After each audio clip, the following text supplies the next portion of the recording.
merci. Venons nous asseoir dans sa présence pour ceux qui le peuvent.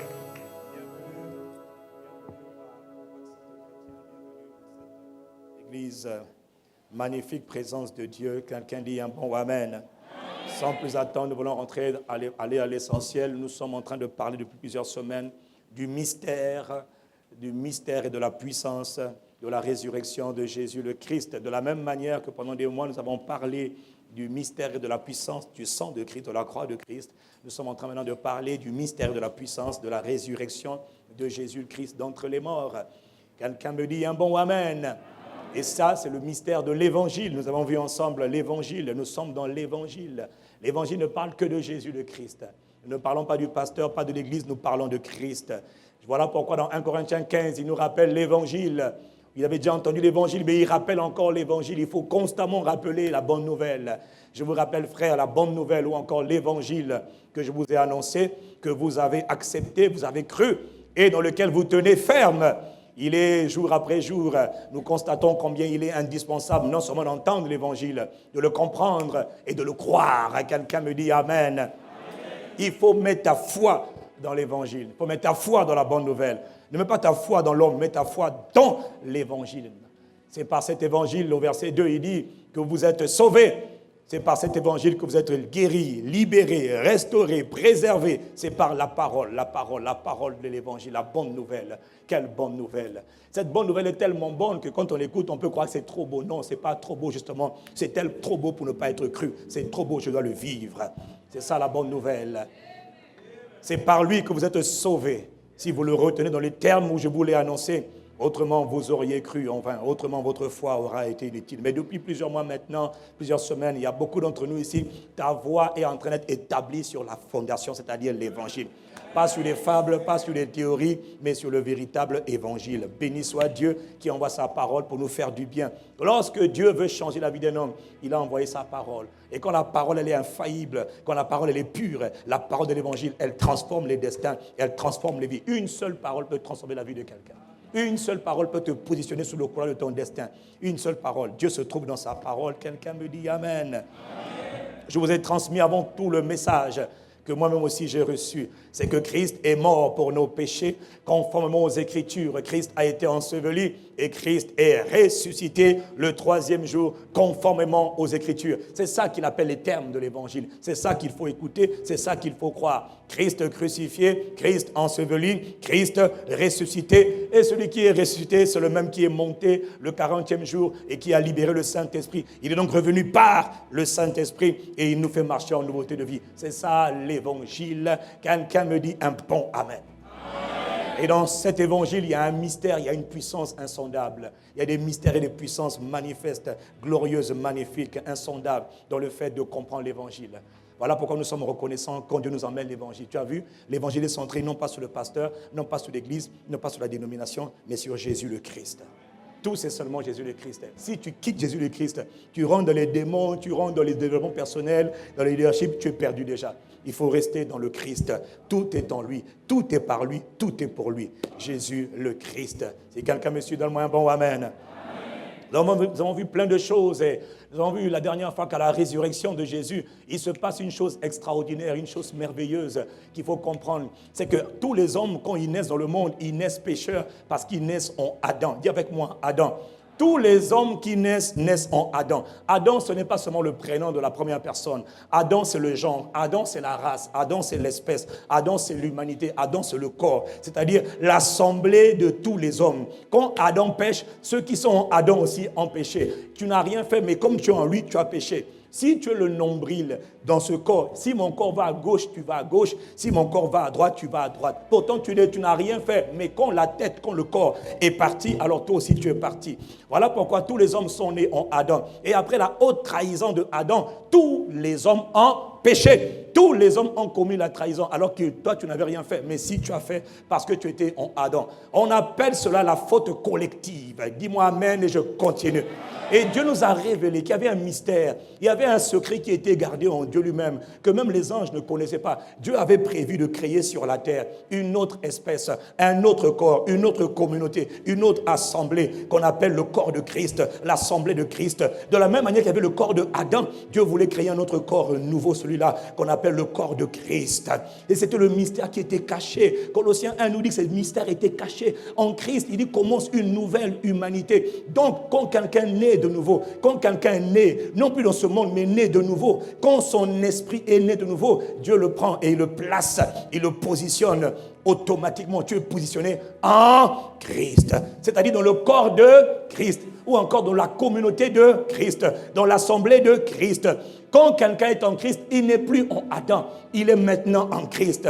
On a vu ensemble qu'en réalité, la bonne nouvelle à la résurrection de Jésus-Christ, celui qui croit en lui est placé, non pas dans une église d'abord, mais il est placé, on parle de son esprit, il est placé dans un corps, dans une communauté la plus prestigieuse, le corps le plus prestigieux, la communauté la plus prestigieuse sur toute la surface de la terre. On appelle le corps de Christ. On appelle encore l'ecclésia, c'est-à-dire l'église. Ce n'est pas une religion, ce n'est pas une bande de gens fatigués, paumés, dégoûtants, pauvres comme des rats d'église. Non, c'est la communauté la plus excellente, la plus prestigieuse, des hommes et des femmes de distinction. On les appelle des dieux sur la terre, on les appelle de nouvelles créations. C'est ça qu'ils sont. Ce n'est pas des paumés, des fatigués qui vont à l'église comme des gens battus tous les jours. Non, c'est des gens plus que vainqueurs, des triomphateurs. Ils sont nés de Dieu, ils sont dans le corps de Christ. Hier, ils étaient en Adam, ils ont été transférés, déplacés dans un nouveau corps qu'on appelle le Christ. C'est un positionnement spirituel. L'homme est d'abord un esprit. L'homme est un esprit. Il prend ton esprit, il le place en Christ. Quelqu'un me dit Amen. Et à la résurrection de Jésus-Christ, Colossiens 1, verset 18, il dit, en lui commence une nouvelle humanité. Ou encore, il est le commencement. Commencement de quoi? Une nouvelle race humaine. S'il n'était pas ressuscité, une nouvelle race humaine n'aurait pas vu le jour sur la terre. Mais quand Jésus s'est relevé de la mort le 3e jour, mon ami, à partir de lui, Dieu commence maintenant une race. Tel il est, tel nous sommes. Des gens qui sont exactement comme lui. Ils ont son esprit, ils ont sa nature, ils ont la vie nouvelle. Oh. La religion a détruit beaucoup de gens. On parle des choses qu'on ne comprend pas. Tu es né de nouveau, tu es placé en Christ. Tu es né de nouveau, tu es placé en Christ. Tout n'est pas encore changé, mais ton positionnement a changé. Ton positionnement a changé. Ta vie ne change pas automatiquement, totalement, mais le positionnement a changé. Ton esprit est né de nouveau, alors tu es placé en Christ. C'est la stratégie du positionnement. Quelqu'un me dit un bon Amen. Dis avec moi, je suis en Christ. Mais quand tu l'as dit, je suis en Christ, parce que ça c'est un privilège. Ce n'est pas donné à tout le monde. Non, les gens se battent pour être dans le corps des avocats, le corps des militaires, le corps des pompiers, le corps des infirmiers, le corps des policiers, le corps des ingénieurs. C'est bien, c'est pas mauvais, mais ça n'a aucun intérêt. Non. Même le corps des politiques, non. Nous sommes le corps le plus prestigieux. Le rêve de Dieu, c'était de créer ce corps.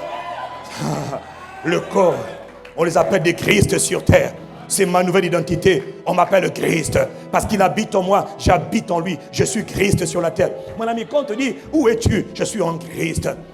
Sur la terre, il n'y a que 2 positionnements. Il n'y a que 2 placements possibles. Où es-tu? Ce n'est pas une question de religion, une question d'église. C'est une question de, est-ce que tu es conscient que si tu n'es pas en Adam, tu es en Christ. Si tu n'es pas en Christ, tu es en Adam. Ce n'est pas le fait d'aller à l'église. Non, c'est le fait de comprendre que je suis placé en Christ. C'est quand voilà pourquoi Dieu envoie l'évangile. Quelqu'un dit Amen. Être en Christ, ça veut dire quoi? Ça veut dire être placé en Christ. Ça veut dire demeurer en Christ. Ça veut dire s'appuyer sur Christ. Ça veut dire compter sur Christ. Ça veut dire être positionné en Christ. Il y a des choses dans lesquelles, il y a des choses que tu ne peux pas faire. Par toi-même, tu ne peux pas faire. Tu es trop limité. Mais quand tu es placé en Christ, en Adam, tout le monde est pécheur. En Adam, tout le monde n'est pécheur. En Christ, Christ est saint. Quand tu es dans ce corps, tu deviens saint. Parce que ton esprit est saint. En Adam, tu es souillé. En Christ, tu es saint. Tu ne seras pas saint. Si tu es placé là, tu es né de nouveau, alors tu es saint. Même si tu péchais encore, Dieu dit que tu es déjà saint. Ton esprit est saint. Et ton corps doit s'aligner sur ce que l'esprit est. Ça prend un peu de temps, mais ça vient par la grâce de Dieu. Quelqu'un dit Amen. Tu ne seras pas saint. Tu es saint. Il dit, vous serez saints comme je suis saint. À quel moment? Lorsque vous êtes placé en Christ. Le secret, c'est le positionnement. Ce n'est pas est-ce que je suis chrétien, évangélique, presbytérien, catholique. On s'en moque toutes ces dénominations, ces religions. Où es-tu? Je suis en Christ. Et quand tu le dis, il faut être très fier. Frère, il faut être fier de lui appartenir. Être positionné en Christ, ça veut dire être caché en lui. Si tu veux aller de Brazzaville à Paris, en France, ça va te prendre combien d'heures à pied? Si tu comptes sur tes propres moyens, avec Makolonayo, tu vas faire comment? Tu peux y aller, c'est vrai. Tu peux prendre 3 mois, 6 mois, 1 an. Il faut aller à pied, à pied. Mais quand tu prends l'avion, frère, l'avion là c'est 6 heures. 8 heures, maximum 8 heures. En 8 heures, tu as atteint Paris. Pourquoi? Tu es placé dans l'avion, tu demeures dans l'avion. Quand tu es dans l'avion, la vitesse à laquelle on part, ce n'est pas la vitesse naturelle, c'est la vitesse de l'avion. Est-ce que tu comprends ce que Dieu dit? Ta capacité, ce n'est plus ta capacité personnelle. Non. C'est la capacité de Christ. Ta puissance, ce n'est plus la puissance de tes pieds, c'est la puissance du moteur de l'avion. Si je parle à quelqu'un, dis Amen. Ce mystère était le plus grand secret caché. C'était le plus grand secret que papa avait caché en Dieu lui-même, que Satan ne connaissait pas. Non. Maintenant, quand tu es en lui, si tu apprends, tu comprends que tu es en lui, alors tu vas apprendre à dépendre de lui. Quand tu veux faire quelque chose, tu t'appuies sur lui et en lui. Tu vas à la vitesse de Christ, non pas ta vitesse ordinaire. Quand tu es caché, quand quelqu'un monte dans l'avion, mon frère, sa tête là, on ne la voit pas. Quand tu as déjà vu un avion voler, puis toi, tu vois la tête du passager. Toi, tu as déjà vu un avion qui est en train de voler, puis tu dis, ah, c'est la sœur Sylvie. Même si elle a sa tête, même si sa tête est grosse. Même si elle a une tête grosse comme un éléphant, on ne verra pas. Pourquoi? On verra seulement l'avion, la coquille de l'avion. Quand tu es en Christ, tu es invisible. Et voilà pourquoi il est écrit. Mais oui, Satan t'attaque. C'est pourquoi Satan t'attaque? Parce qu'il sait que tu ne le sais pas. Et il sait que tu n'es pas conscient. Satan, quand il sait que tu n'es pas conscient, il a un avantage sur toi. Quand tu n'es pas conscient, il a un avantage. Mais quand tu es conscient, tu dis ce soir je vais t'avoir. Tu dis non, tu peux m'avoir. Je suis caché en Christ. Ma vie ne m'appartient pas. Je suis en Christ. À moins que tu sortes ta tête de l'avion. Voilà pourquoi il faut jamais sortir de lui. Il faut demeurer. Il faut faire, il faut comment? Il faut demeurer. Demeurez en moi, je demeurerai en vous.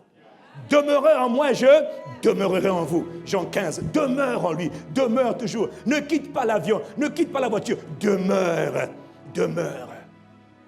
Il faut demeurer en lui. Le secret de la vie chrétienne, pour vivre une vie chrétienne heureuse, c'est de demeurer. Demeure en lui. Cache-toi en lui. Repose-toi sur lui. Appuie-toi sur lui. Ne t'appuie pas sur ta propre sagesse. Appuie-toi sur sa sagesse, sur son intelligence, sur ses capacités, sur sa force. La force de qui? Christ habite en moi. Waouh! Christ est en moi. Je suis en Christ. Il est en moi. Oh. Tout ce que tu ne peux pas faire par toi-même, c'est normal. Le Père sait qu'il y a des choses sur lesquelles tu es limité. Voilà que tu dis, ma fille, mets-toi en lui. Demeure en lui. Demeure en lui, reste en lui, cache-toi en lui, appuie-toi sur lui, compte sur lui. Tu vas aller très vite. Est-ce que je parle à quelqu'un ce matin? Est-ce que je parle à quelqu'un ce matin?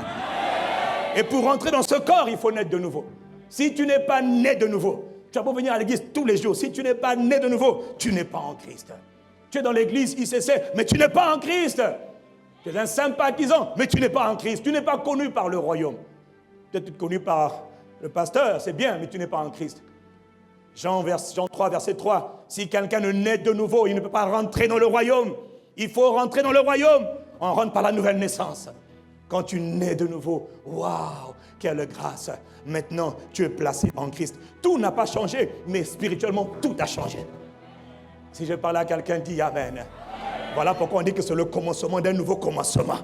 C'est le départ d'un nouveau départ. C'est une vie nouvelle qui commence. La plus belle des décisions que tu puisses prendre, d'abord, c'est de naître de nouveau pour être placé dans le corps le plus prestigieux, le corps le plus solennel. Le corps constitué des hommes et des femmes qui sont appelés à établir la volonté de Dieu sur la terre. Oh, sois fier d'être en Christ. Sois privilégié d'être en Christ. Je te dis, mon gars, parce que pour que tu sois en Christ, il y a un très grand prix qui a été payé. Le sang de Christ a été versé. Que toi, tu sois en Christ. Voilà pourquoi quand tu es en Christ, il faut être très fier. Mon frère, tu marches la tête gonflée, les épaules gonflées. Pourquoi tu marches? Je suis en Christ. Mais qui t'a donné le droit d'être en Christ? J'ai cru en lui. Il a versé son sang pour moi. C'est à cause de ce sang qu'il a versé pour moi. J'ai été placé en lui. Je suis reconnaissant. Je n'ai aucun mérite. J'ai cru seulement par sa grâce. Je crois en Christ. Si je parlais à quelqu'un, dis Amen. Si je parlais à quelqu'un, dis Amen. En Christ, tu es positionné pour jouir de l'héritage qui t'a accordé. À la résurrection de Jésus, puisque tu es placé en Christ, Tout dépend. Est-ce que tu es en lui ou tu n'es pas en lui? Si tu es en lui, alors j'ai une autre bonne nouvelle pour toi. Est-ce que je peux continuer? Comme tu es placé en lui, en Christ, le Père a... Non, Dieu est sage. Non, Dieu est fort. Il a tout calculé. Ils ont échoué en Adam, pas de problème. Je vais tous les placer en Christ. Ceux qui croient en lui, je vais les placer en Christ. Là où Satan a le contrôle sur ceux qui sont en Adam, il n'aura aucun contrôle sur ceux qui sont en Christ. Là où il tourmente ceux qui sont en Adam, si quelqu'un veut sortir du tourment des ténèbres, il ne faut pas se battre dans le monde des ténèbres. Dans le monde, quand on est en Adam, on se bat. On va chercher toutes sortes d'occultistes pour sortir. Ça ne marche pas. Change de position. Laisse-toi placer en Christ. Et quand tu es placé en Christ, une vie nouvelle commence pour toi. Oh, dis un bon amen pour toi-même. À la résurrection de Jésus le Christ, Dieu fait une chose extraordinaire et nous place en Christ. Et comme il nous place en Christ, maintenant il dit encore autre chose à la résurrection de Jésus. Nous devenons héritiers. Héritiers. Héritiers de qui? De Dieu. Dans Éphésiens chapitre 1, verset 11, il est écrit, en lui, en qui? Christ. Nous aussi, nous sommes devenus héritiers. Héritiers. Ayant été prédestinés suivant le décret ou encore la résolution de celui qui opère toutes choses d'après le conseil, la décision de sa propre volonté. Dieu, il révèle, le Saint-Esprit révèle que Dieu avait décidé par lui-même. Ah oui, parce que lui, quand il décide, il ne s'appuie sur personne que sur lui-même. Dieu est puissant et sage. Il avait décidé, avant la fondation du monde, que toutes les personnes qui vont naître de nouveau en Christ, je les déclare mes héritiers. Les héritiers de Dieu. Est-ce que je peux continuer? Amen. Les héritiers de Dieu. Oh, mon frère, rien que ça là, on peut s'arrêter là. Héritier de Dieu. Héritier. Galates 3, verset 29, il est écrit que si vous appartenez à Christ, vous êtes donc la descendance ou encore la postérité de Abraham. Et vous êtes héritier. Vous êtes quoi? Héritier. Conformément à la promesse. Vous êtes héritier. Dis avec moi, je suis un héritier de Dieu. Mon frère, ce mot-là, que Dieu t'ouvre l'intelligence. Que tu comprennes ce que ça veut dire. Ce n'est pas une question de vêtements que tu as portés. Ce n'est pas encore une question de salaire que tu as, de conditions de vie dans lesquelles tu habites. Non, non. C'est d'abord une question de recevoir la parole, comprendre le mystère de l'évangile. Cet évangile, quand tu crois dans cet évangile et tu le mets en faire dans cet évangile, mon frère, ta vie change parce que tu as cru. Dieu ne peut rien faire si tu ne changes pas ta manière de penser. Dieu ne peut rien faire. Voilà pourquoi, avant que tu changes, pour que tu fasses changer ta vie, il faut qu'il t'envoie sa parole. Et Dieu, ce matin, te dit, ma fille, tu es héritier du royaume. Mon fils, tu es héritier de Dieu. Hein. Je veux revenir dessus après, quand on parle de la descendance d'Abraham. Dis-moi amen et je continue. Galates 4, verset 6, il est écrit, parce que vous êtes fils de Dieu. Dieu a envoyé dans nos cœurs l'esprit de son Fils, lequel crie, Abba, Papa, Abba, Père, c'est-à-dire, Père, cher Père. Parce que vous êtes fils, Dieu a déversé, Dieu a envoyé habiter en toi. Le Père a envoyé habiter en toi son esprit. L'esprit est sorti du Père. On l'appelle le glorieux Saint-Esprit. Et quand le Saint-Esprit est venu habiter en toi, maintenant il dit, c'est par cet esprit que tu dis maintenant, Père, Abba, Papa, Abba, Père. Père, Père, nous déclarons, Père, nous t'honorons, Père, nous te célébrons. Quand tu le dis parce que l'esprit du Fils de Jésus-Christ est venu habiter en toi. Est-ce que tu te rends compte de ça? Maintenant, tu peux apprécier Dieu. Tu peux parler au Père. Le Père et toi, vous êtes un. Tu peux approcher avec beaucoup d'assurance dans sa présence, sans peur, sans complexe, sans infériorité. Parce que tu approches non plus comme un serviteur, mais comme étant le Fils. Arrête tes histoires, arrête tes affaires de dire « Oh, éternel Dieu, éternel des armées, éternel, éternel ». Non, il faut que tu ailles un peu plus loin dans la révélation. Quand l'Esprit est venu habiter en toi, un des cris que l'Esprit dit, c'est « Papa ». Père, nous déclarons que nous t'aimons. Père, nous te célébrons. Père, nous te bénissons. Tu es notre Père qui est aux cieux, notre Père qui est en nous, par le Saint-Esprit. Sois béni, sois honoré. Père, je t'aime. Père, je te bénis. Père, je te célèbre. Père, je te loue. Père, je t'exalte. Hé, Papa, Toi qu'on appelait toujours éternel Dieu, Dieu, Dieu. Maintenant, je peux t'appeler Père parce que tu as fait de moi ton enfant. Waouh! L'enfant du roi qui a créé l'univers tout entier. Mais attends, arrête-toi un instant, arrête un peu. Tu te rends compte, celui que tu appelles Père, c'est le propriétaire de tout l'univers. Arrête, attends d'abord, attends. Celui qui a créé tout l'univers, celui qui a créé tout ce qui se voit, tout ce qui existe, celui à qui appartient l'or, l'argent, les richesses, celui qui a tout, c'est lui. Et il te dit, appelle-moi papa. Tiens, réfléchis un instant. Laisse cette révélation pénétrer ton esprit. Il te dit, appelle-moi papa. Père, Dieu. Y a-t-il quelqu'un pour acclamer le Père? Propriétaire de l'univers, maître des temps, maître des circonstances, incomparable, admirable, insondable. Ses œuvres sont belles, ses voies sont magnifiques, elles sont parfaites. Mon âme le reconnaît. Béni soit Dieu, le Père de notre Seigneur Jésus-Christ. Gloire à Dieu, notre Père. Nous sommes reconnaissants. Le Père nous a tellement aimés. Oh, béni soit le Père, Yah, le Père. Quelqu'un dit un bon amen. Il dit parce que nous sommes ses fils. Nous sommes maintenant fils. À quel moment on est fils? Lorsqu'on a cru en Jésus-Christ. Lorsqu'on a reçu le Christ en nous. Dieu dit maintenant tu es en Christ, tu deviens mon fils. Waouh! Quelqu'un me dit waouh! Il dit c'est parce que Dieu a envoyé l'esprit de son fils en nous que nous pouvons maintenant crier Abba Père. Et quand nous le disons par l'esprit. Tu comprends? C'est par l'esprit que tu dis Père. Arrête de dire toujours éternel, éternel, éternel, éternel. Non. Apprends l'intimité avec le Fils par l'esprit et apprends à dire papa. Apprends à dire Père. Si je parle à quelqu'un, dis Amen. Amen. Au verset 7, il dit ainsi, tu n'es plus esclave, puisque tu es fils, tu n'es plus esclave, mais tu es le fils, tu es fils. Et si tu es fils, alors tu es aussi héritier par la grâce de Dieu. Si tu es fils de Dieu, tu es aussi héritier de Dieu. Si tu es fils de Dieu, tu es héritier de Dieu. Dans un royaume, quand on est le fils, on est aussi l'héritier. Si tu me suis, dis Amen. Amen. Héritier de qui? Héritier de Dieu. Romains chapitre 8, au verset 17, il le confirme. Tu vois, il y a plusieurs endroits dans la parole où il te dit la même chose. Il dit, si nous sommes enfants, sous-entendu enfants de Dieu, nous sommes aussi héritiers. Héritiers de Dieu et héritiers joints ou encore co-héritiers de Christ. Si toutefois nous souffrons avec lui afin d'être glorifiés avec lui. Ma sœur, mon frère, tu es héritier. Tu es héritier de Dieu, co-héritier avec Christ. C'est-à-dire héritier joint avec Christ. Je te dis déjà une chose, n'aie jamais peur de souffrir un peu pour Jésus-Christ. N'aie pas peur d'être accusé pour Christ. N'aie pas peur d'être persécuté pour Christ. N'aie pas peur même d'être rejeté pour la cause de Christ. Non, mon frère, apprends à souffrir un peu. Christ a souffert pour faire de toi son enfant. Le Père a sacrifié son Fils. Christ a souffert. Ne peux-tu pas souffrir toi aussi un peu? Souffrir un peu, quelques persécutions, quelques accusations, quelques menaces, quelques intimidations. N'aie pas peur de souffrir pour lui. Je suis en train de parler à quelqu'un ce matin. N'aie pas peur, parce que tu es un héritier. Tu es un héritier de Dieu. Co-héritier avec Christ.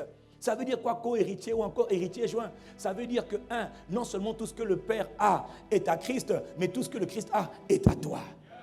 Dans une famille, quand il y a 5, par exemple, parcelles, où il y a 5 terrains à la mort du père, on prend les 5 terrains, il y a 5 enfants, on dit, bon, dans cette famille, il y a 5 terrains pour 5 enfants. S'il y a plus d'enfants, parfois c'est justement les problèmes, justement, parce qu'on ne sait pas comment diviser l'héritage. Quelqu'un dit Amen et je continue. Alors les enfants se battent, la guerre pour l'héritage. Et on dit, bon, toi on va te donner ça, toi on te donne ça, vous on vous donne cette parcelle, tous les 3 là-bas cette parcelle. Mais dans le royaume, c'est pas comme ça. Dans le royaume, non. Non. Chaque enfant a droit à la même portion d'héritage. Tous les enfants ont le même héritage. Ils sont héritiers, ils ont le même héritage. S'il y avait 5 maisons, alors toi tu as 5 maisons, toi aussi tu as 5 maisons, toi aussi tu as 5 maisons, toi aussi tu as 5 maisons, toi aussi tu as 5 maisons, toi aussi tu as 5 maisons. L'héritage n'est pas divisé, l'héritage est accordé par le Père à tous ceux qui ont cru. N'oubliez pas que le Père, c'est le Père de l'abondance. Oh, quelqu'un dit Amen. Un héritier possède toujours un héritage. Si tu es héritier, alors il y a un héritage qui t'est donné. Il y a une part d'héritage qui t'est accordée. Et Dieu veut que chaque citoyen du royaume qui est né de nouveau soit conscient que tu as un héritage. Tu as un héritage. Pourquoi? Parce que tu es héritier. Et pour faire de toi un héritier, mon frère, le sang a été versé abondamment. Le sang de Christ a été versé abondamment. Regarde ce que Jésus fait. L'amour de Dieu, c'est la folie. L'amour de Dieu, c'est juste un amour qui est fou. Il fait verser son sang, le sang de son fils. Le fils verse son sang. Et quand il verse son sang là, en versant le sang à 7 reprises, il pensait à ce qu'un jour, tu allais toi aussi partager sa couronne, partager sa gloire, partager son trône. C'est quoi cet amour de folie là? Il n'était pas obligé. Il dit non, tout ce que j'ai, je veux partager avec mes frères. Tout ce que j'ai, je partagerai avec mes frères. Tu as vu, hein? Dieu n'est pas égoïste. Arrête d'être égoïste. Tes prières, arrête d'être égoïste. Tes dons, arrête d'être égoïste. Il n'y a pas que toi. Partage aux autres. Est-ce que je suis en train de parler à quelqu'un ce matin? Sois quelqu'un qui partage. Sois quelqu'un qui donne. Parce que l'amour consiste à donner. L'amour consiste à donner. Je n'ai pas entendu. L'amour consiste à donner. À donner. Le Père a tellement aimé le monde qu'il a donné son Fils. Le Fils a tellement aimé les hommes qu'il a donné sa vie. Oh, gloire à Jésus le Christ. Dieu veut que tu sois conscient que tu as un héritage. Dis avec moi, j'ai un héritage. Je n'ai pas entendu. Quand tu dis que tu as un héritage, mon frère, il faut être fier. Hein? Tu dis, moi, j'ai un héritage. Je suis héritier. Je ne suis pas n'importe qui. Hein? Je ne suis pas démuni. Hein? Non. Si tu as un héritage, donc il y a des biens, tu n'es pas démuni. Pourquoi tu dis que je suis démuni? Parce que tu es ignorant, tu ne connais pas. Mais Dieu t'envoie sa parole que tu saches que tu as vraiment un héritage. Si tu es en Christ, tu as un héritage. Quand le Saint-Esprit se révèle à Paul, dans le livre d'Actes chapitre 26, l'Esprit de Jésus parle à Paul. Jésus se révèle à Paul. Jésus apparaît à Paul par le Saint-Esprit. Et alors il dit à Paul, Paul voit la lumière, qu'il aveugle, il tombe de cheval. Alors il y a une voix qui lui dit, Paul, lève-toi, tiens-toi sur tes pieds. Je te suis apparu pour t'établir ministre et témoin. Je te suis apparu pour t'établir ministre et témoin. Est-ce qu'il y a des témoins de Christ ce matin dans ce lieu? Mon ami, quand je te pose la question, il faut répondre pour toi-même. Ne t'occupe pas de ton voisin. Ton voisin n'est pas encore témoin. Il y en a qui viennent à l'église seulement le dimanche pour écouter. Mon ami, il y en a qui descendent dans les rues. Il y en a qui prient à midi. Il y en a qui prient le matin uniquement pour les âmes. Ce sont eux que j'appelle des témoins de Christ. Est-ce qu'il y a des témoins de Christ dans ce lieu ce matin? Les témoins, ce n'est pas ceux qui sont sauvés, c'est ceux qui mouillent le maillot, ceux qui payent le prix pour que les autres soient sauvés. Les témoins ont compris qu'ils sont sauvés pour sauver les autres. Ils doivent prier pour le salut des autres. Ils doivent prier pour l'établissement des autres dans la foi. Ce sont eux les véritables témoins. Ce n'est pas ceux qui disent « je suis témoin, ambassadeur ». Non, les ambassadeurs, ça se voit aux actes qu'ils posent, aux prières qu'ils font. Si c'est de toi que je parle, donne-moi un très bon amen. Il ne faut jamais être timide quand on dit « est-ce qu'il y a des témoins ?» Rappelle-toi, Jésus, quand on disait « es-tu le Fils de Dieu ?» Il disait « oui, tu l'as dit, je suis le Fils de Dieu. Et je suis venu dans ce monde pour rendre témoignage à la vérité. » Pilate a dit le type là est bizarre. Oui, il connaissait son identité. Est-ce qu'il y a des témoins de Christ dans ce lieu ce matin? T'inquiète pas, celui qui ne se lève pas, il n'est pas encore témoin. Voilà pourquoi toi, tu dois faire savoir. Fais-le savoir. Je suis en train de te challenger, toi qui n'es pas encore un témoin, à rejoindre le camp des gagnants d'âme. Y a-t-il des gagnants d'âme ici?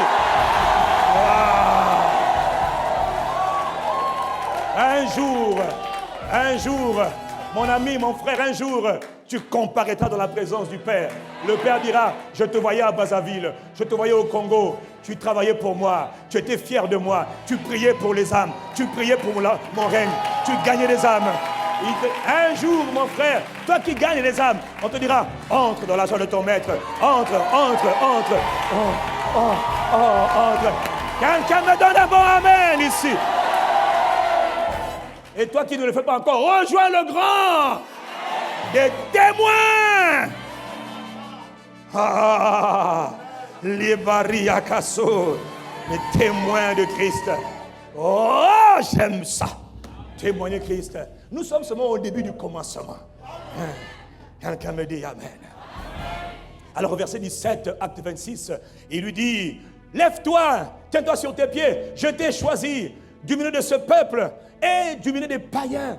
Dieu dit, Paul, j'ai un appel, je t'envoie vers les païens afin que tu leur ouvres les yeux, qu'ils passent des ténèbres à la lumière, de la puissance de Satan qui passe à Dieu. Oh, ça c'est une bonne mission. Quelqu'un me dit un bon amen. Ça c'est un bon mandat, mon frère, quand il t'envoie éclairer les autres, ouvrir les yeux des aveugles, délivrer les captifs. Ça c'est un très bon mandat. Rien ne peut te stopper. Pourquoi? C'est lui qui m'a envoyé. Dis amen et je continue. Il dit de la lumière, au ténèbres à la lumière, de la puissance de Satan à Dieu. Il dit, pour qui je t'ai envoyé, pour qu'ils reçoivent par la foi en moi le pardon des péchés et l'héritage avec ceux qui sont sanctifiés. Dieu dit à Paul, le Seigneur Jésus dit à Paul, Paul, il y a quelque chose que je veux que tu leur annonces. Quand ils vont croire en moi, ils vont être pardonnés de leurs péchés. Mais je veux aussi que tu leur annonces qu'ils ont un héritage. Ils ont un héritage. Ils ne doivent pas vivre comme des gens désœuvrés, comme des paumés, des fatigués. Ils ont un héritage. L'héritage vient de moi. L'héritage que le Père leur a donné par mon sang, par mon sacrifice. Paul, je veux que tu leur annonces qu'ils ont un héritage. Est-ce que quelqu'un peut me dire, j'ai un héritage? Dis-le de tout ton cœur, j'ai un héritage. Tu as un héritage. Tu n'es pas un démuni. Tu n'es pas un orphelin. Même si tu étais orphelin, mon ami, un orphelin à qui on donne des cadeaux en pagaille, dit, ça vient d'où? Le sang a été versé pour toi. Le sang a été versé pour toi. Ça vient du ciel. Ça vient de Jésus. Ça vient du Père. Oh, je parle à quelqu'un ce matin. J'ai un héritage. J'ai un héritage. Donc, toi qui te croyais démuni, non, ce n'est pas d'abord une question de mouchounabata, pas d'abord une question de chemise. Ce n'est pas comment tu t'habilles, c'est d'abord le fait que tu dois entendre ce que Dieu dit à ton sujet. Quelqu'un me dit, j'ai un héritage.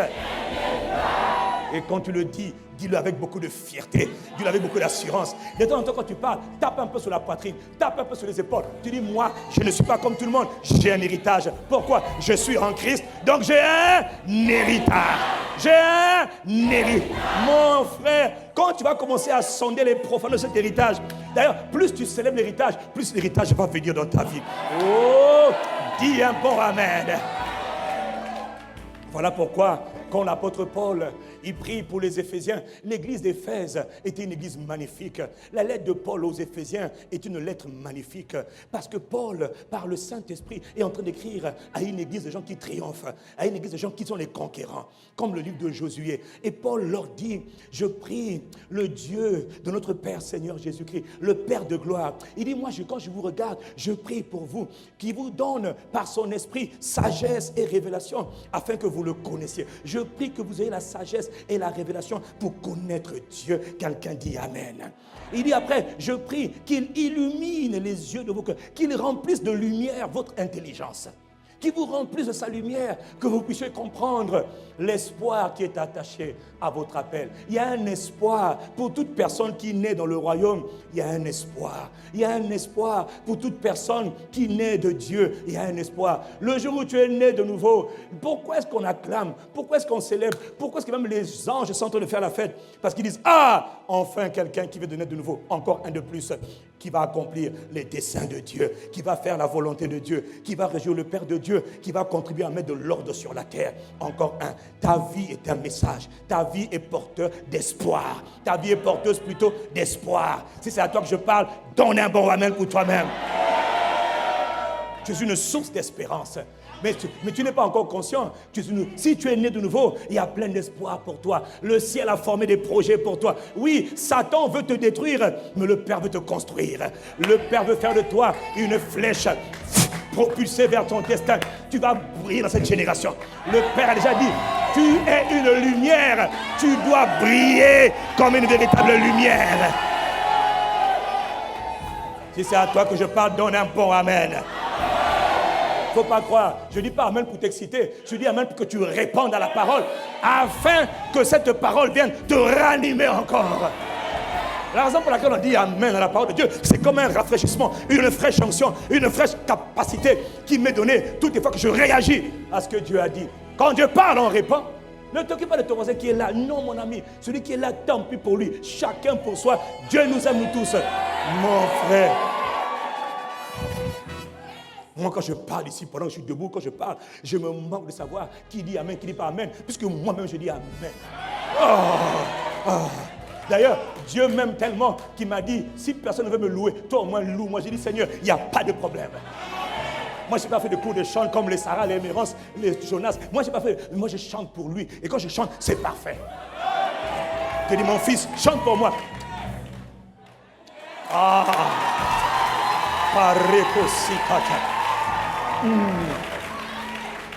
Tout cela, ça fait partie de mon héritage. Tu n'es pas démuni. Tu n'es pas paumé. Tu n'es pas un pauvre type, une pauvre dame. Même si tu es une prostituée, tu n'es pas perdu. Tu as un héritage. Tu dois le savoir.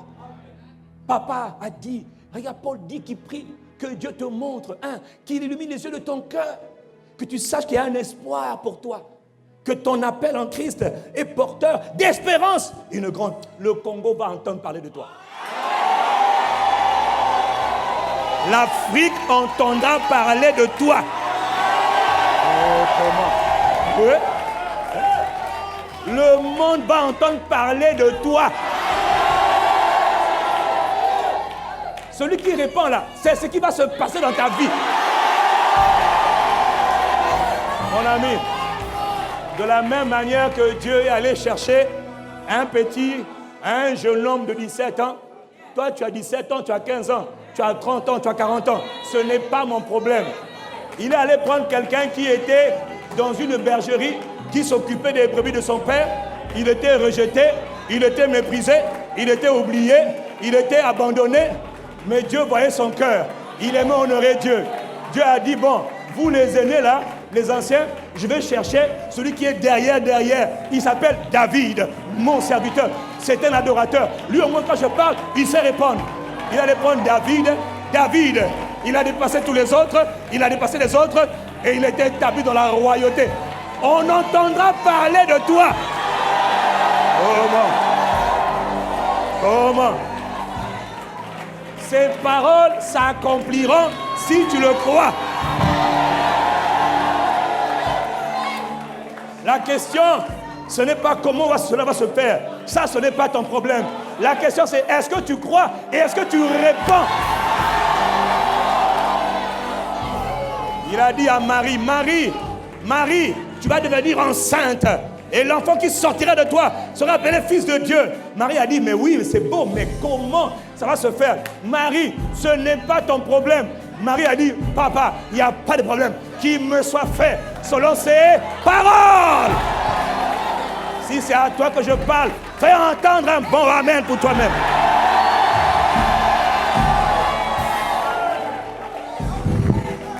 Ces paroles s'accompliront au temps marqué. Parmi ICC Brazzaville, de toi sortira. Il a dit, je rendrai ton nom grand. Je ferai de toi une nation. Il y a quelqu'un ici, tu m'entends? De toi sortiront des princes, des princesses, des générations d'hommes bénis. Si tu réponds et tu crois en ces paroles prophétiques, de toi sortiront des hommes et des femmes bénis qui béniront ce pays. Et ils béniront le monde entier. De tes entrailles sortiront des princes, des nations entières. Elles impacteront leur génération. Tu as entendu parler des grands noms, des Reinald Bonnke, des Charles Finlay, des Smith Wigglesworth. Tu as entendu parler de ces grands noms, de Kenneth Hagin, de Oral Roberts. Tu es le prochain sur la liste. Ces paroles s'accompliront pour celui qui croit dans ces paroles. Reçois ces paroles. C'est poussé par l'Esprit que les hommes ont parlé de la part de Dieu. Je ne sais pas pourquoi, mais je me sens poussé à prophétiser, à prononcer ces paroles. Celui qui reçoit ces paroles fait entendre un vibrant Amen.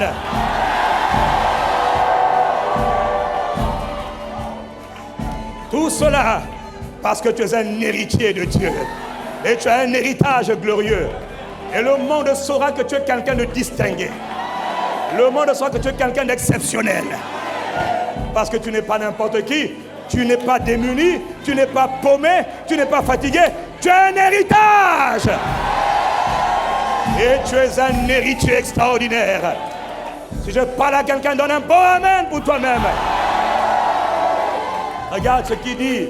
Il dit, Paul, je t'ai envoyé pour que par la foi en moi, ils reçoivent le pardon de leurs péchés.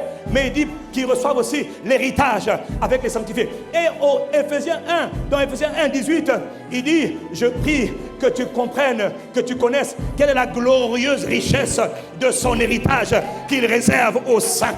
Est-ce qu'il y a un saint ici, quelqu'un qui est sanctifié? Il appelle ça le glorieux. Il dit la glorieuse richesse. C'est un héritage. Ce n'est pas une voiture. Ce n'est pas une maison. Non. Ce n'est pas de l'argent. Non. C'est un héritage plein de gloire et de puissance. C'est un héritage. Il ne faut pas chercher l'argent. Il faut chercher l'héritage. L'héritage en Jésus le Christ. Oh, il est glorieux. Il est puissant, il est extraordinaire, il est magnifique, il est merveilleux. Dis avec moi, j'ai un héritage. Oui, tu as un héritage. Il faut être fier de ton héritage. Parce que le prix payé pour que tu aies un héritage, c'est le prix du sang. Le sang de mon Sauveur, le sang de mon Jésus, le sang de la rédemption. Et par ce sang, tu as fait de toi un héritier. Héritier de la couronne, héritier du royaume. Héritier de Dieu. Si je parle à un héritier, donne un bon amen. Asseyez-vous. Tu vois dans Romains 8, verset 17, il te dit, si nous sommes enfants, alors nous sommes aussi héritiers. Héritiers de Dieu et co-héritiers de Christ. Ça veut dire, tout ce qui appartient à Dieu t'appartient. Dans Jean 16, verset 15, Jésus a dit, tout ce que le Père a est à moi. Tout ce que le Père a est à moi. Et maintenant, quand tu es héritier, tu dois comprendre une chose. Quand tu es co-héritier, tout ce que le Christ a, il le partage avec toi. Est-ce que tu comprends, mon frère? Tout ce que Jésus a, il te le partage. Il ne t'enlève rien. Il ne te refuse rien. Dis avec moi, waouh! Waouh! Béni soit Jésus le Christ. Il a accompli l'œuvre la plus parfaite, la plus excellente. Mais il n'est pas resté dans la tombe. Il fallait qu'il ressuscite pour me faire de moi un héritier. Un héritier. Héritier de Dieu. Donc, Dieu est le roi de l'univers. Tout lui appartient. Tout est à lui. Donc, tout est à moi aussi. Oui. Oui. Tout est à toi. Quand tu es héritier de Dieu. Est-ce que quelqu'un comprend ce que Dieu dit? Oublie d'abord tes problèmes. Reçois d'abord la parole. Ne pense pas d'abord, ah mais non, attends. Si tu ne changes pas ta mentalité, tes circonstances ne changeront pas. Quelqu'un me dit amen. Tout ce que Jésus a te revient. Alors c'est quoi l'héritage? De quoi est constitué mon héritage? L'héritage, c'est ce que Jésus t'a laissé. L'héritage, c'est ce que Jésus a accompli pour toi. L'héritage, c'est l'œuvre achevée de Christ. Qu'est-ce que Jésus a fait pour toi? Il est mort pour toi. Il est enseveli pour toi. Il est ressuscité le 3e jour pour toi. Et quand il a dit, tout est accompli, il venait de dire que tout est fini pour toi. Il a tout fait. Il ne fera pas. Il a déjà fait. Quand on est en Christ, comprends l'évangile. Mon frère, quand on est en Christ, il n'y a plus de promesses que Dieu va faire. Il n'y a plus de choses que Dieu va faire encore. Non, cette chanson-là me dérange. Non, Dieu ne fera pas. Dieu a déjà fait. Dieu a déjà fait. Dieu a tout fait. Hier, c'était les promesses, c'est vrai. Je ferai ceci, je ferai cela, j'accomplirai cela. Mais la Bible dit que lorsque les temps ont été accomplis, Dieu a envoyé son Fils. Et son Fils est venu sur la croix. Dans Matthieu 5, verset 17, il a dit, je ne suis pas venu pour abolir la loi. Je suis venu pour accomplir la loi. Par moi, tout ce qui avait été fait va être accompli. Par moi, le salaire du péché, c'est la mort. Je vais donner ma vie. Parce que le Père m'a tellement aimé qu'il m'a sacrifié. Mais il vous a tellement aimé qu'il me sacrifie moi. Et moi, je vous aime tellement que je me sacrifiais. Par mon sang, je veux rétablir toutes choses sur la terre. Le prix pour devenir héritier, c'est le sang précieux de Jésus le Christ. Si quelqu'un me suit, dis-moi Amen. Si quelqu'un me suit, dis-moi Amen. C'est une affaire qui s'est passée entre le Père et le Fils. Que toi, tu deviennes héritier. Toutes les promesses de Dieu, il fallait les accomplir. Mais pour ça, il fallait d'abord que le sang soit versé pour offrir aux hommes le pardon. Tout commence par le pardon. Et après le pardon, il y a l'héritage. Alors le Père a frappé son Fils. Le Père a châtié son Fils. Le Père a opprimé son Fils. Le Père a maltraité son Fils. Le Père a battu son Fils. Le Père a sacrifié ce que papa avait de plus cher, son propre Fils. Il a livré pour que toi, tu deviennes héritier. Que toi, tu deviennes enfant. Et quand tu es enfant, tu es aussi héritier. Que personne ne te trompe jamais. Cet héritage-là, tu l'as au prix du sang précieux versé par Jésus. Ne le méprise pas, ne le néglige pas. Efforce-toi de le connaître, efforce-toi de le comprendre, efforce-toi d'en avoir la révélation par le Saint-Esprit. Est-ce que je parle à quelqu'un? Voilà pourquoi tu comprends. Pourquoi il dit dans 2 Corinthiens 1, verset 20, qu'en ce qui concerne toutes les promesses de Dieu, il n'y a plus de promesses que Dieu va faire encore. Non. Toutes les promesses, dis avec moi, toutes les promesses. Lis la parole, c'est écrit, toutes les promesses. C'est tout ou certaines? Toutes les promesses de Dieu sont oui et elles sont amen en Jésus-Christ. C'est-à-dire que le Père a déjà dit oui. En Adam, c'était non en Jésus-Christ. Papa regarde et dit, c'est oui à 100%. Et dans une des versions, on dit, c'est un oui retentissant. Oui! Tout, donc ne me dis pas, est-ce que Dieu va faire? Dieu va me donner des enfants. Non. Dieu va me dire, non. Dieu ne fera rien. Dieu a déjà fait. Tu es héritier, Dieu a déjà fait. Voilà pourquoi il est écrit dans 1 Corinthiens 3, verset 21. Écoute-moi. Que personne donc ne se glorifie dans les hommes. Que personne ne mette sa gloire dans les hommes. Que personne ne mette sa fierté dans un homme. Moi, je connais un tel. Mon père s'appelle un tel. Ma mère s'appelle un tel. Je connais. Non, ne mets pas ta gloire dans toutes ces choses. Il dit pourquoi? Parce que toutes choses sont à vous. C'est-à-dire, toutes choses vous appartiennent. Est-ce que tu entends ce que Dieu dit? Toutes choses vous appartiennent. Ne mets pas ta gloire. Ouais, moi, je connais le pasteur un tel. Je connais le pasteur un tel. Ça ne veut rien dire. Ce n'est qu'un nom. Mets ta gloire dans le Christ. Parce que tu as un héritage. Toutes choses t'appartiennent. Tout est à vous. Toutes choses sont à vous. Est-ce que je suis en train de parler à quelqu'un ce matin? Il dit soit Paul, soit Apollos, soit Céphas, soit le monde, soit la vie, soit la mort, soit les choses présentes, soit les choses à venir. En fait, il est en train de dire, quel que soit ce que tu veux, tout est déjà à vous. Et vous, vous êtes à Christ et Christ est à Dieu. Donc tu n'as pas à envier qui que ce soit. Tout est à toi déjà. Tout est à toi. Pourquoi? Dieu t'a tout donné. Dieu t'a tout donné. Voilà pourquoi dans Colossiens 2, verset 10, il dit, en Christ, vous avez tout pleinement. Vous avez tout pleinement. C'est-à-dire avec abondance. Pléroma veut dire abondance, totalité, avec perfection. Tu as déjà tout. Le Père ne fera pas. Arrête d'espérer que Dieu va faire demain. Non. Quand Dieu parle aujourd'hui, il te dit ce qu'il va faire. Mais ce n'est pas une promesse. Il t'annonce ce qu'il va accomplir de manière prophétique. Mais ce n'est pas une promesse. Il dit, je vais le faire. Parce qu'en Christ, j'ai déjà tout fait. Si tu es en Christ, alors tu possèdes tout. Alors tout est à toi. Tout est à toi. Ne te comporte pas comme étant un mendiant, un picassiette. Donnez-moi, donnez-moi. Tout est à toi. Le problème, c'est l'ignorance. Son peuple est détruit par son manque de connaissance. Mais toi, tu reçois la révélation, la lumière. Si c'est à toi que je parle, fais entendre un bon amen. Voilà pourquoi tu dois comprendre une chose. C'est que toutes les promesses que Dieu avait faites à Abraham, quand il dit dans Galates 3, verset 29, si vous appartenez à Christ, vous êtes la descendance d'Abraham. La descendance de Abraham. Est-ce que tu entends ça? La descendance de Abraham. Vous êtes donc les héritiers. Dieu avait fait une alliance avec Abraham. Une alliance puissante avec Abraham. Dieu s'était engagé avec Abraham. Il avait dit, je bénirai ta postérité. Toi et ta postérité, je ferai ceci. Il y a des grandes choses que Dieu avait. Va dans Deutéronome 28.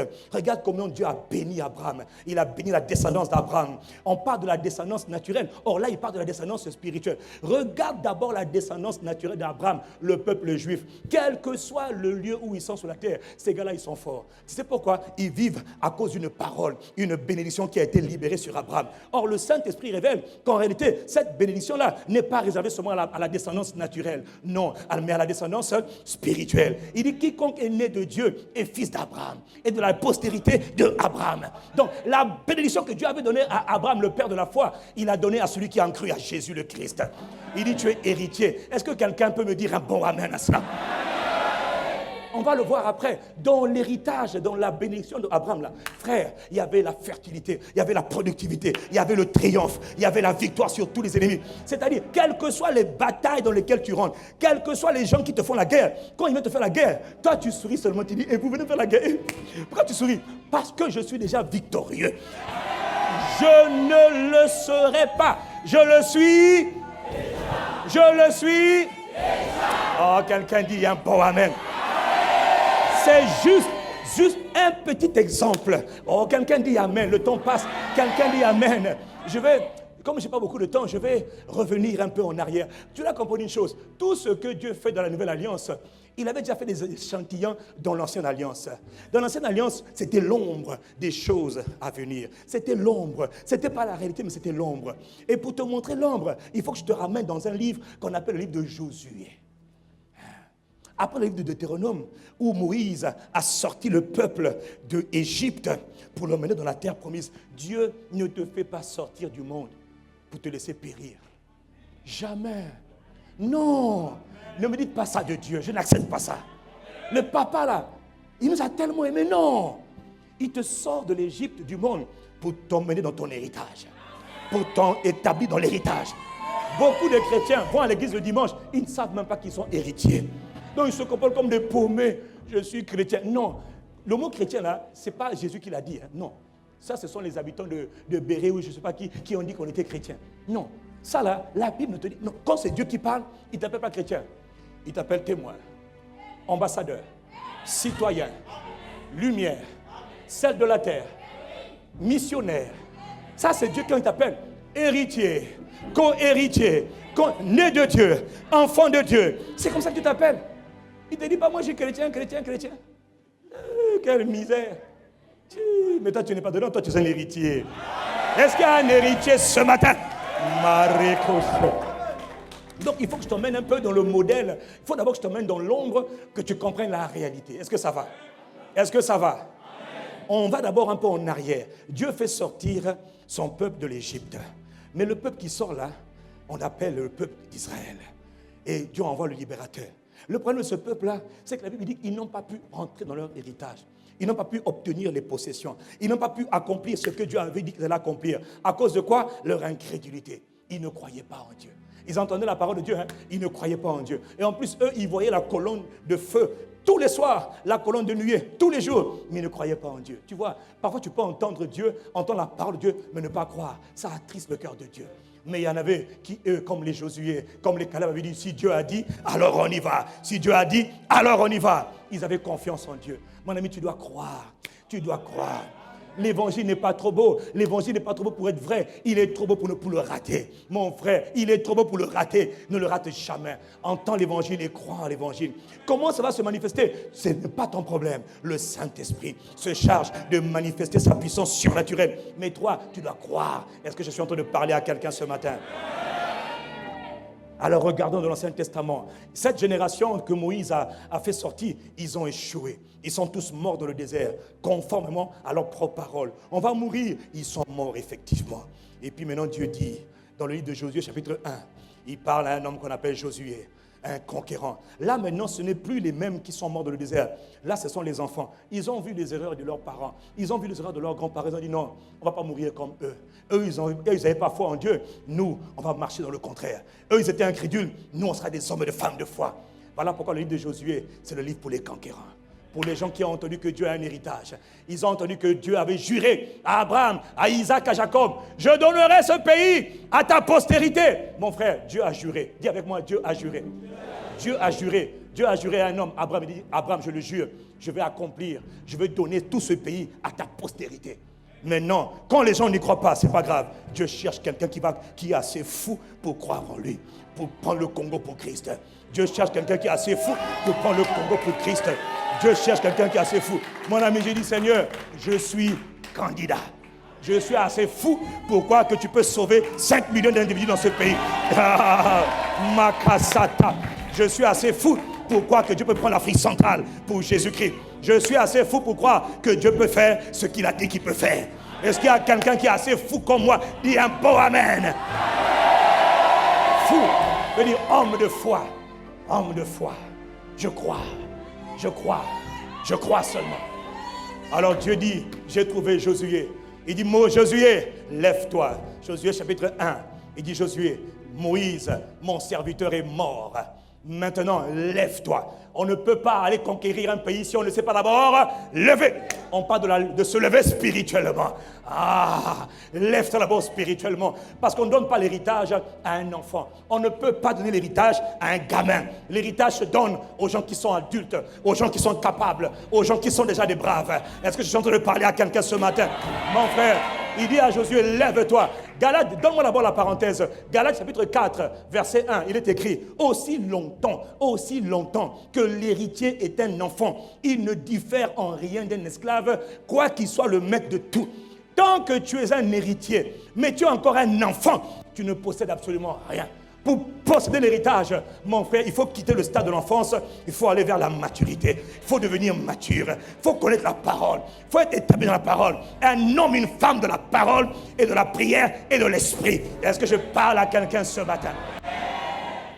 Parce que l'héritage est quelque chose de trop profond, de tellement glorieux, glorieux héritage. Est-ce qu'on peut continuer? Alors je reviens, il dit à Josué, lève-toi, passe le Jourdain, toi et tout ce peuple, pour faire entrer, c'est-à-dire pour faire hériter ce peuple. Il dit pour leur faire entrer dans le pays que je leur donne à eux, les fils d'Israël. Dieu dit je leur donne le pays. Maintenant, Dieu m'a montré quelque chose hier que je n'avais pas bien compris. En fait, la version Louis II n'a pas bien traduit. La version anglaise a mieux traduit de la version hébreu, de la version d'origine.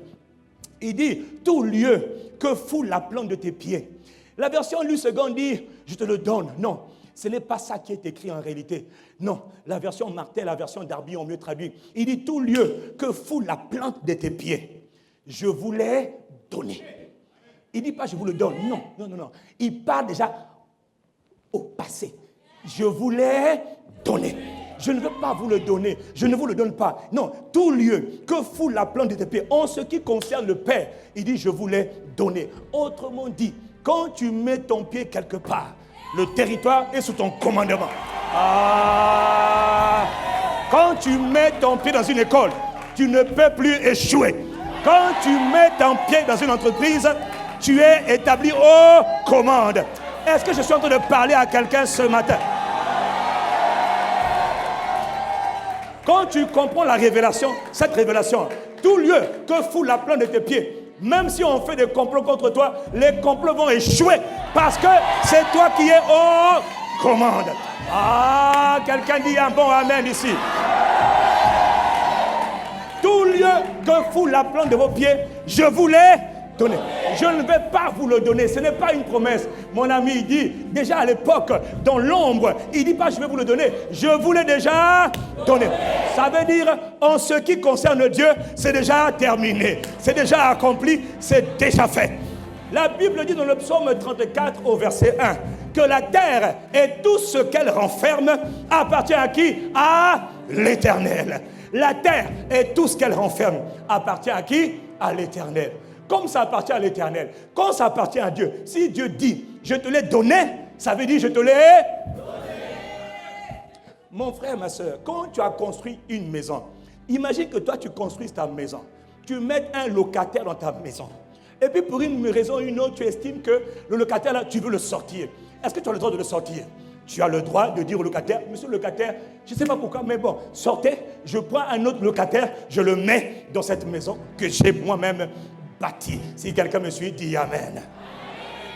Le locataire peut dire non, je ne sors pas, je suis le locataire. Oui, mais moi je suis le propriétaire. J'ai dit je mets un nouveau bailleur, un nouveau locataire dans ma maison, c'est moi qui commande. Alors le locataire va dire je ne sors pas, c'est ma maison. Non, ce n'est pas ta maison. Toi tu as loué la maison, tu es locataire, tu n'es pas le propriétaire. Et s'il dit, il y a des locataires qui disent non, non, je ne sortirai pas, je ne sortirai pas. À la rigueur, il peut juste négocier une durée de bail, un préavis. Est-ce que quelqu'un me suit? Dit amen. Mais tu ne peux pas remettre en cause la décision du propriétaire. Ce n'est pas ta maison. La terre et ce qu'elle renferme appartient à Dieu. Quand Dieu a dit, il a donné, il a donné. Si tu ne veux pas, quand le locataire dit, bon, tu ne veux pas quitter, le prochain locataire, s'il veut occuper la maison, il n'a pas à s'embêter. Le propriétaire peut dire, bon, j'envoie la force publique pour te déloger. Il y a des locataires qui sont là, il faut envoyer la force publique pour les exterminer, pour les virer, pour les mettre dehors. Si je parle à quelqu'un, dis un bon amen. Non, il faut comprendre la parole, il faut comprendre le langage de Dieu. Il dit, je vous ai donné tout lieu où vous allez planter la plante de nos pieds. En ce qui concerne Dieu, ce qu'il a dit, il a dit. Maintenant, Dieu cherche un homme. Il dit à Josué, Josué, lève-toi. Il faut comprendre une chose. Il y a une différence entre l'héritage légal ou encore juridique et l'héritage expérimental. C'est ça que vous ne comprenez pas. Nous, Église, nous ne comprenons pas. Il y a une différence entre l'héritage ou encore la possession juridique, dis avec moi juridique, ou encore légale, et puis la possession expérimentale. Quelqu'un peut avoir légué un testament, monsieur, madame, jeune fille, jeune homme, mais c'est pour toi, ton père est parti, ta mère est partie, mais il y a un oncle dans la famille là, qui est en train de faire des conspirations avec le notaire pour s'opposer à l'héritage. L'héritage est déjà sorti, on dit que c'est toi qui es propriétaire, mais tu as un oncle ou une tante qui dit, elle ne prendra pas, c'est pour moi, c'était mon frère, c'était ma soeur, personne ne prendra ça, c'est seulement pour moi. Lui là, il est dans l'illégalité et toi tu es dans la légalité. Les papiers te donnent le droit, mais sur le terrain, quelqu'un s'oppose au droit. Que dois-tu faire? Tu dois te lever et aller exercer le droit de commander et d'être obéi pour le dégager de ton héritage. Est-ce que je parle à quelqu'un? Il y a trop de gens, on a donné, on a dit qu'il y a un héritage, et quand il arrive, l'ennemi dit tu ne pars pas. Il y a quelqu'un qui a pris ta santé en otage. Il a pris ton mariage en otage, tes enfants en otage. Ils sont assis sur le territoire. Ils disent je ne bouge pas. Ça fait 400 ans que je suis là. Ça fait 500 ans que je suis là. Moi je suis l'esprit de totem. Je suis l'esprit de sorcellerie. L'esprit de mort. Je tue tout le monde dans la famille. Tu dis oui ça c'est vrai. Mais c'était avant que je comprenne que moi j'ai un héritage. J'ai un héritage. Il y a quelqu'un qui veut prendre ta vie en otage. Il y a quelqu'un qui dit que toi, tu n'as pas le droit d'être heureux. Non, il n'a pas entendu ce que Dieu a dit à ton sujet. Dieu a dit que tu as un héritage. Et l'héritage, c'est ce que Jésus a fait pour toi. En lui, par son sang, tu as la délivrance. Par son sang, tu as la libération. Par son sang, tu as le salut. Par son sang, tu as la bénédiction. Est-ce que je parle à quelqu'un ce matin? Dis avec moi, j'ai un héritage. Sur le plan légal, Dieu a dit, ce que Dieu a dit est établi. Mais sur le plan expérimental, ce n'est pas encore visible, ce n'est pas encore fait. Parce que l'ennemi était assis sur l'héritage. Regardez comment Dieu est bien, Dieu est trop fort. Il dit à Josué, Josué, le pays vous appartient. Je vous l'ai donné. Mais Josué regarde le pays, il voit les Anakim. Il voit les Amoréens, il voit les Jébusiens, il voit les Étiens, il voit les Cananéens. Ce sont tous des peuples hostiles à Israël, des hommes de grande taille. Ils ne sont pas petits, ils sont géants. Mais Josué dit, les amis, qu'est-ce que Dieu a dit? On va. La génération d'avant, ils disaient, ah, ils sont trop gros. Mais la génération de Josué, eux, ils se moquent de savoir s'ils sont trop petits, trop gros, Goliath, pas Goliath. Eux, ce qui compte, est-ce que Dieu est avec nous? Est-ce que Dieu a dit, allez, prenez possession du pays. Dieu sait qu'il y a des géants. Dieu, justement, veut faire dégager des gens et pour t'établir. Est-ce que je suis en train de parler à quelqu'un? Est-ce que je suis en train de parler à quelqu'un? Il y a des ennemis qui sont assis sur tes grâces. Il y a des ennemis qui sont assis sur les avantages, sur la faveur de Dieu pour ce pays. Il y a des gens qui ont pris en otage le pays, pris en otage les familles, pris en otage notre nation. Et quelqu'un doit se lever pour dire, bon, assez, c'est assez, vous devez dégager, nous avons un héritage, nous devons prendre possession de notre héritage. Oh, si quelqu'un me suit, dis-moi un bon amen. Si Josué, il a entendu la parole de Dieu, Josué, c'est votre héritage, le pays de Canaan. Si Josué ne se lève pas et ne combat pas pour prendre son héritage, les adversaires seront assis dans le pays. Ils vont continuer à régner dans le pays. Josué va chanter, on a un héritage, on a un héritage, mon cas est réglé. Le cas est réglé au niveau juridique, pas au niveau matériel, pas au niveau expérimental. La volonté de Dieu, Dieu a fait une promesse. Le cas doit être réglé, non seulement au niveau juridique, mais aussi au niveau du terrain. Au niveau pratique, ta vie doit changer. La bonne nouvelle est venue, ta vie doit changer. Je parlais à quelqu'un, donne un bon amen. S'il ne commence pas la conquête, s'il ne commence pas la guerre, il n'aura rien. Voilà pourquoi la vie, méprise pas la vie. La vie, je ne dis pas que la vie est un combat, mais il faut savoir être des combattants. Il dit à Timothée, fortifie-toi dans la grâce qui est en Jésus-Christ. Comme un bon soldat, souffre avec moi. Il te dit, sois comme un soldat, combat le bon combat. On ne veut pas faire un combat bête pour dire contre les démons. Au nom de... Non. Nous, on vient combattre dans sa victoire. On combat dans la victoire de Jésus-Christ. On s'établit à cause du sang. On vient dire à cause du sang, Satan a été désarmé. Alors vous, ennemis qui êtes assis sur nos territoires, à cause du sang de Jésus, maintenant 1, 2, 3, dégagez et dégagez. On ne vient pas vous dire, on vient chercher à remporter la victoire contre la sorcellerie. Non, la sorcellerie a déjà été désarmée, déjà été dépouillée. La mort a perdu son pouvoir parce que Jésus est mort à notre place. Mon frère, tu ne mourras pas. Jamais. Aucun membre de la famille ICC ne mourra. Jamais. Si quelqu'un meurt maintenant là, mon frère, son cas n'était pas clair. Personne ne mourra. Pourquoi? Je l'ai déclaré par l'autorité que Dieu m'a donnée. Personne ne mourra. Personne ne mourra. Pourquoi? Tu as un héritage. Si quelqu'un a un héritage, donne un bon amen. Oh. Donc tu comprends que dans cette stratégie-là, pour récupérer l'héritage, il faut être un homme de guerre. Il faut être une femme de guerre. Mais pas la guerre bête où on vient combattre Satan pour essayer de remporter la victoire. On vient combattre en disant, nous avons déjà remporté la victoire par notre grand frère. Le maître est ici. Le même qui a désarmé Satan il y a 2000 ans te désarme encore aujourd'hui. On ne va pas le vaincre, il a déjà été vaincu. Nous nous tenons là seulement à cause. Dis avec moi, à cause. Nous tenons de la victoire à cause. À cause de quoi? À cause du sang. Notre seule arme, c'est le sang, c'est la parole, c'est le Saint-Esprit. Oh, quelqu'un me dit un bon amen. Quelqu'un me donne un bon amen. Tellement à dire sur la notion de l'héritage. L'héritage, c'est ce que Jésus a fait pour moi. C'est ce que Jésus m'a donné par sa grâce. Dimanche dernier, le Saint-Esprit m'avait dit de prier pour les mains. Parce que les mains de Jésus ont été percées pour que tes mains à toi ne soient pas percées. Tu vois, puis ce matin, le Seigneur me disait, dans Marc chapitre 8, versets 22 à 25, rappelle-toi, on a emmené devant Jésus un lépreux. Et la Bible dit qu'il ne voyait pas. Jésus l'a pris hors de la ville. Jésus lui a imposé les mains une première fois. Il dit, est-ce que tu vois?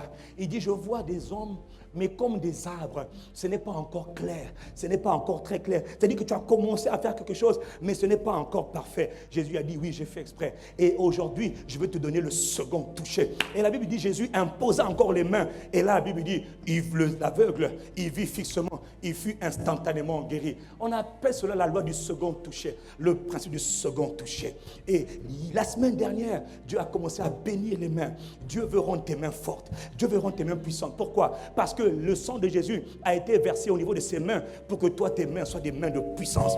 Tes mains soient fortes. Tes mains soient vigoureuses. Tes mains soient dynamiques. Tes mains soient coriaces. Autrement dit, quand on s'engage contre toi pour te faire la guerre, on doit perdre parce que tes mains sont trop puissantes. Quand tu donnes un coup pour l'ennemi est KO. 2 coups pour l'ennemi est KO. Ça vient des mains de force. Mais les mains veulent aussi dire la productivité, les miracles, la capacité d'opérer des miracles, la capacité de faire des choses extraordinaires, la capacité d'avoir des business extraordinaires, des commerces extraordinaires. Ça veut dire que ce n'est pas naturel, ce n'est pas naturel, ça devient spirituel et surnaturel. Si je parle à quelqu'un, donne-moi un bon amen. Donne-moi un bon amen. Alors pour terminer le message, juste sur... Parce que là je te parle que de l'héritage par la croix, mais l'héritage par le sang plutôt, mais l'héritage qui concerne tes mains. Parce qu'il y a beaucoup de gens... Mon ami, on a dit ICC, c'est l'église des riches, l'église des riches. Or toi tu sais que tu n'es pas encore riche et tu sais que parfois ça te fait mal. Mon ami, sèche tes larmes, n'aie plus mal. Cette parole qu'on a dit pour nous accuser, en fait ils ne nous accusent pas. Ce sont des paroles qui vont devenir réalité. J'ai dit... Cette parole-là, oh, l'église des riches, non, parce que Dieu veut enrichir plusieurs. Toute la semaine, le Saint-Esprit m'a dit de prier pour nos mains, pour les mains de la famille ICC Brazzaville, les mains des âmes d'ICC. Mon ami, tu es étudiant, de toi va commencer à sortir de la créativité des entreprises, même des étudiants, même des jeunes ou des moins jeunes. Maman, tes mains vont commencer à faire du commerce, parce que c'est ton héritage. Est-ce que je parle à quelqu'un ce matin? Est-ce que je suis en train de parler à quelqu'un ce matin? Alors écoute-moi, tu vas lever tes mains et je vais parler. Korosikata. C'est le second toucher, c'est le second toucher, c'est le second toucher, c'est le second toucher. Dimanche dernier, c'était le premier toucher. Mais la Bible dit, l'Éternel achèvera ce qui te concerne. Il achèvera ce qui te concerne. Il a commencé dimanche dernier, il veut parfaire cette semaine. Lève tes mains et réclame ton héritage. Réclame, si tu as des projets, commence à parler à tes projets. Appelle l'abondance, appelle la prospérité, appelle la multiplication. On avait dit que tu étais pauvre, non. Appelle maintenant la richesse. Il y a une grâce particulière, il y a une onction particulière. Que tes mains reçoivent la richesse. On avait dit de toi que tu étais trop riche. Maintenant, ce qu'on a dit de toi va s'accomplir. Ce qu'on avait dit de toi pour t'accuser va s'accomplir. On avait dit ICC, église des riches. Maintenant, cette parole s'accomplit pour toi. Elle s'accomplit pour toi. Lève tes mains. Lève tes mains. Dans le nom de Jésus le Christ. Seigneur, touche les mains. Deuxième toucher. Deuxième toucher. Deuxième toucher. Deuxième toucher. Deuxième toucher. Deuxième toucher. Deuxième toucher. Par la puissance du Saint-Esprit. Le sang de Jésus. Par le sang de Jésus-Christ. La puissance de Dieu est sur les mains. Recevez. Recevez. Recevez. Recevez toute malédiction qui est osé résister, toute malédiction attachée à tes mains soit brisée dans le nom de Jésus. Recevez la grâce, recevez la grâce. Tous les jougs qui ont attaqué les mains sont détruits, détruits, détruits, détruits, détruits, détruits, détruits, détruits, détruits, détruits, détruits. Pakotora semaretaka riba baba baba riba kasataka ekatakata ekorobobose. Appelle la créativité, appelle la richesse à cause du sang de Jésus. Tu es héritier dans l'héritage qui t'a été donné. Tes mains sont bénies, tes mains sont prospères, tes mains sont heureuses, tes mains sont vigoureuses, tes mains sont fortes, tes mains sont fortes, tes mains sont fortes, tes mains sont fortes. Reçois la force, reçois la force, reçois la force, reçois la force, la force, la force, la force, la force, la force. La force surnaturelle est dans les mains de plusieurs. Dans le nom de Jésus, tu as été appelé à opérer des miracles. Appelé à opérer des miracles. Il y a quelqu'un ici, tu veux opérer des miracles. C'est aujourd'hui, le jour de ta visitation. Tes mains reçoivent le feu, le feu, le feu, le feu, le feu, le feu dans tes mains maintenant. Le feu dans tes mains maintenant. Le feu dans tes mains pour opérer des signes, des merveilles, des prodiges, des miracles dans les domaines financiers, dans les domaines professionnels, dans les domaines des études. Reçois cette grâce. C'est le second toucher. C'est le second toucher. C'est le second toucher. Dans le nom de Jésus le Christ. Et lève tes mains et rends grâce à Dieu. Parce qu'aujourd'hui, c'est le second toucher. Il a dit, l'Éternel rendra parfait. Il achèvera ce qui te concerne. Il a dit, c'est poussé par l'Esprit que les hommes ont parlé de la part de Dieu. Est-ce que tu entends de rendre gloire à Dieu? Rends gloire à Dieu. Béni soit Dieu pour mes mains. Je commence des affaires. Je commence des entreprises. C'est surnaturel. Les idées créatives, c'est surnaturel. Koparasa. Ekatore rabase. Dans le nom de Jésus. Waouh, rabase. Et mantokorobobo. Dans le nom de Jésus de Nazareth le Christ. Quelqu'un dit Amen. Qui avait dit? Ils avaient dit à ton sujet. Ah là-bas, toi tu pars. Là-bas c'est que les riches, mon ami, ils pensaient te faire mal. Les paroles qu'ils avaient données sur ta vie là, ces paroles ont dit que tu es riche. Reçois cette capacité à être riche dans le nom de Jésus-Christ. Reçois cette capacité à être productif. Que tes mains soient pleines de vigueur. Que tes mains qui étaient affaiblies deviennent des mains fortes. Fortes devant les circonstances. Fortes devant l'ennemi. Fortes devant l'adversité. Dans le nom. Que quiconque se ligue contre toi tombe devant toi. Parce que tes mains sont fortes. Tes mains sont vigoureuses. Tes mains sont énergiques. Reçois cette grâce par la puissance du sang de Jésus et la puissance du Saint-Esprit. Reçois cette grâce dans le nom de Jésus le Christ. Mon ami, nous célébrons notre héritage par la résurrection de Jésus le Christ d'entre les morts. Gloire et louange à Jésus le Messie. Oh, il a triomphé.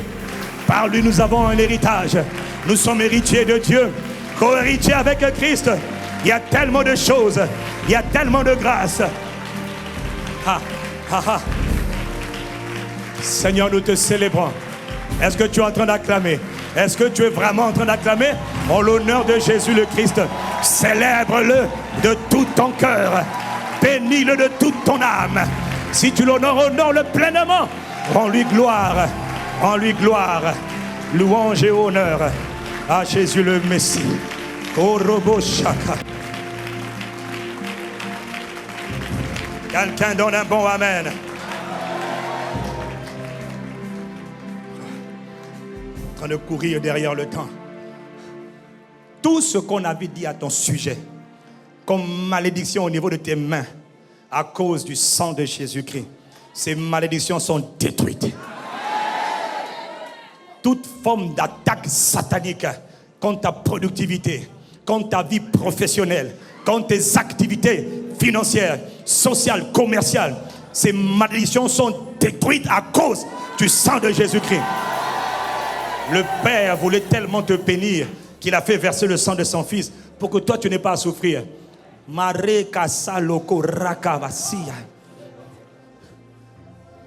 Nous te rendons gloire, Reto Siabare, dans le nom de Jésus-Christ.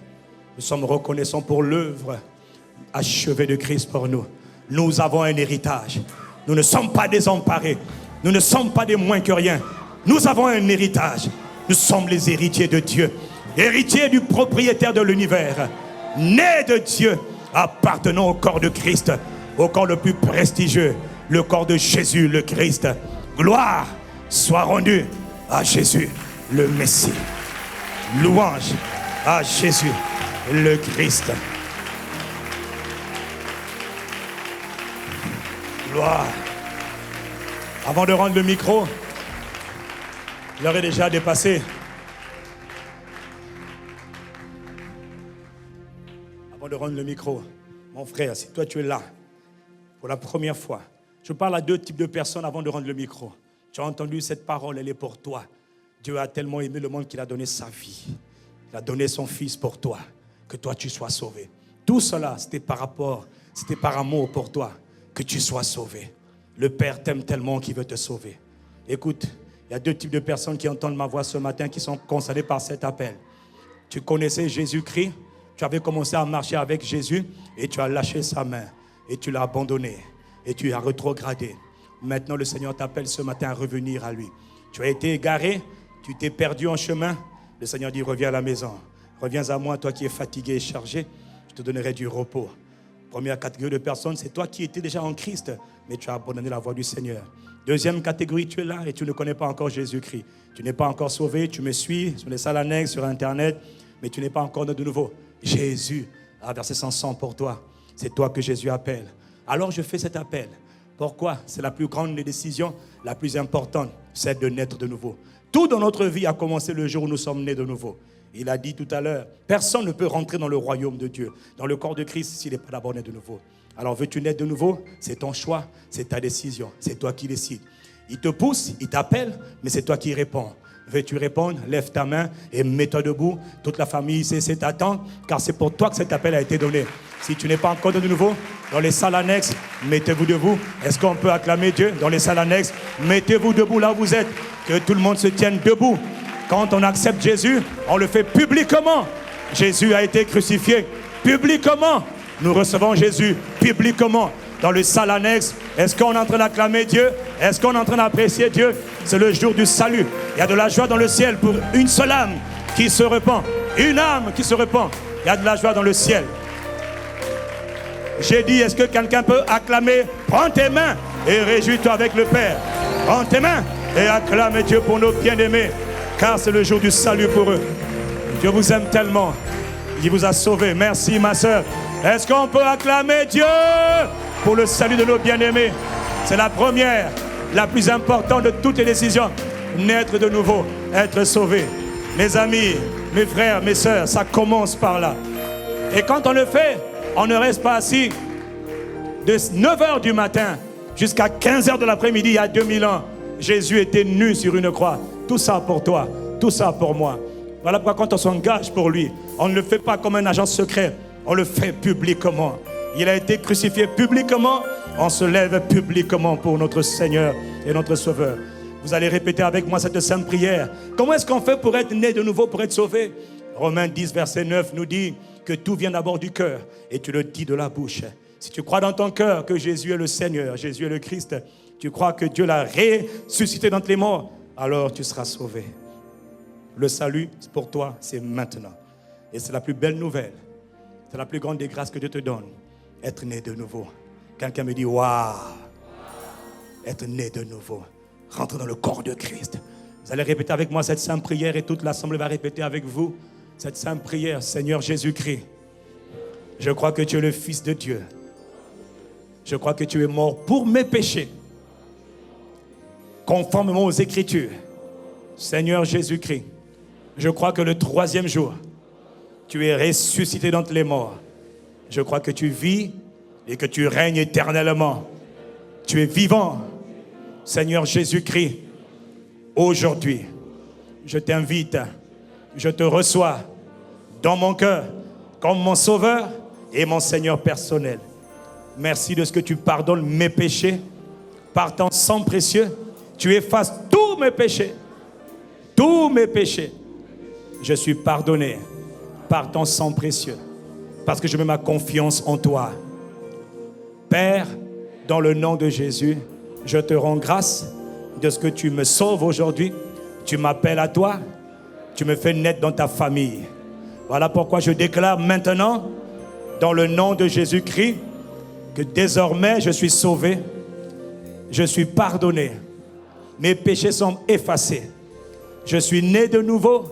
Je suis né de Dieu. Je suis maintenant une nouvelle créature en Jésus-Christ, conformément à la parole. Je te rends grâce, je te rends gloire, Père, dans le nom de Jésus le Christ. Y a-t-il quelqu'un pour dire un bon amen pour nos frères? Famille CC, mettez-vous debout. Souhaitez-leur la bienvenue dans le royaume. C'est un jour important. C'est un jour très important pour le royaume. Y a-t-il quelqu'un pour se mettre debout dans ce lieu?